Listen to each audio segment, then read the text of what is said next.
dan ampunannya melimpah.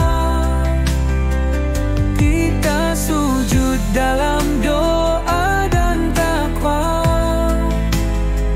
mencari berkah. Bismillahirrahmanirrahim. Assalamualaikum warahmatullahi wabarakatuh.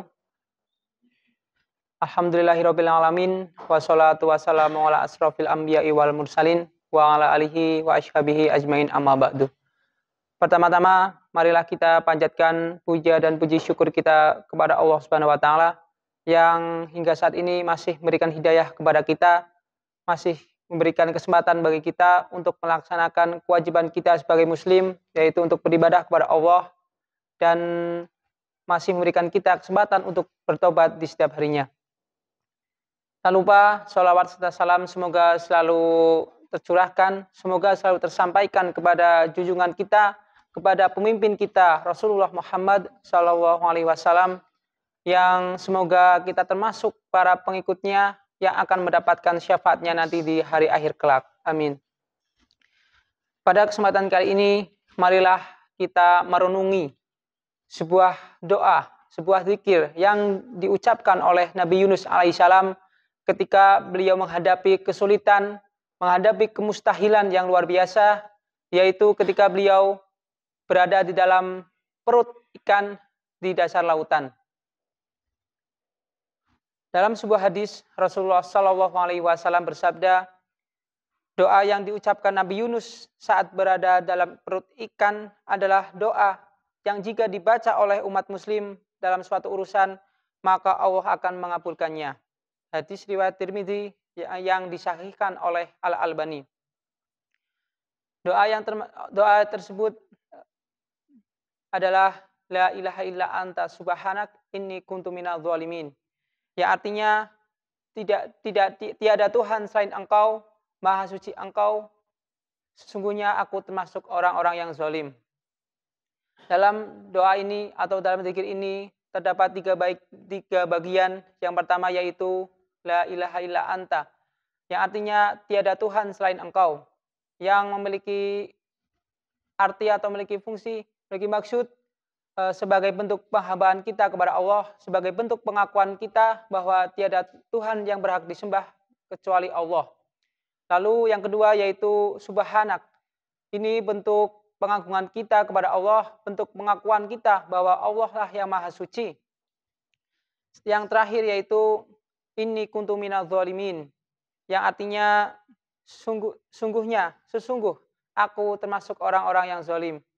Ini merupakan bentuk pengakuan kita, pengakuan dosa-dosa atau maksiat-maksiat kita yang sering kita lakukan di setiap harinya, dan ini bentuk perendahan diri kita terhadap Allah karena kita di hadapan Allah adalah sangat rendah.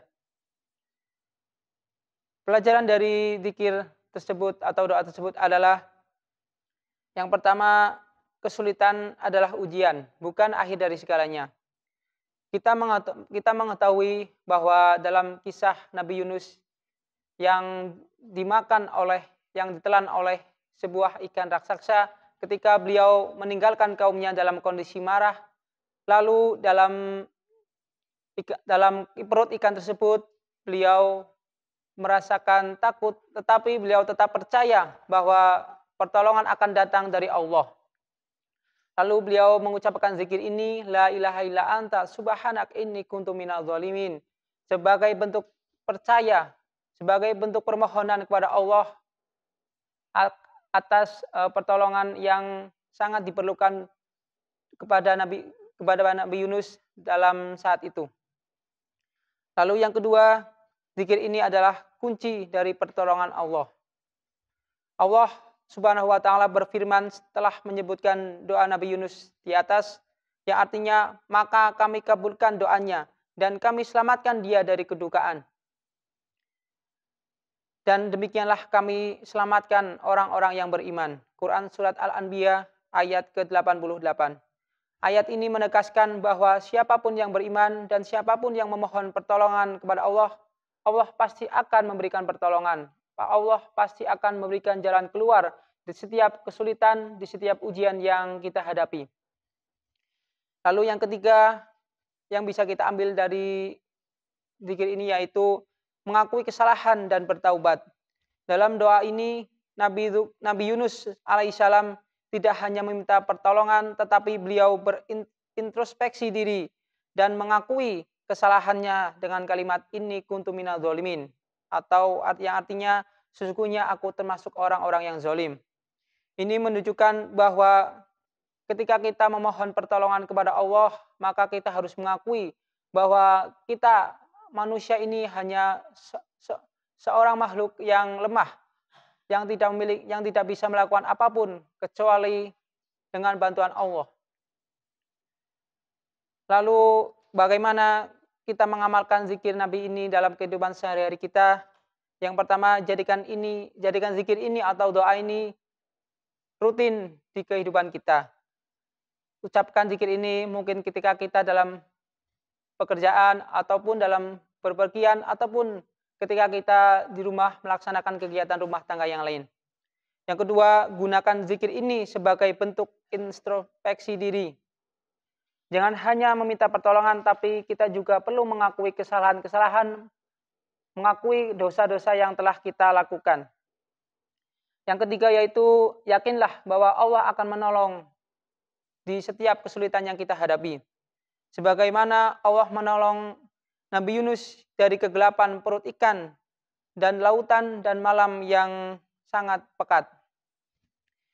Hadirin yang berbahagia, dalam penutup, semoga kita termasuk orang-orang yang dimudahkan dalam berzikir kepada Allah, dan semoga kita mudah dalam melafalkan zikir-zikir ini agar Allah memberikan jalan keluar bagi segala kesulitan yang kita hadapi.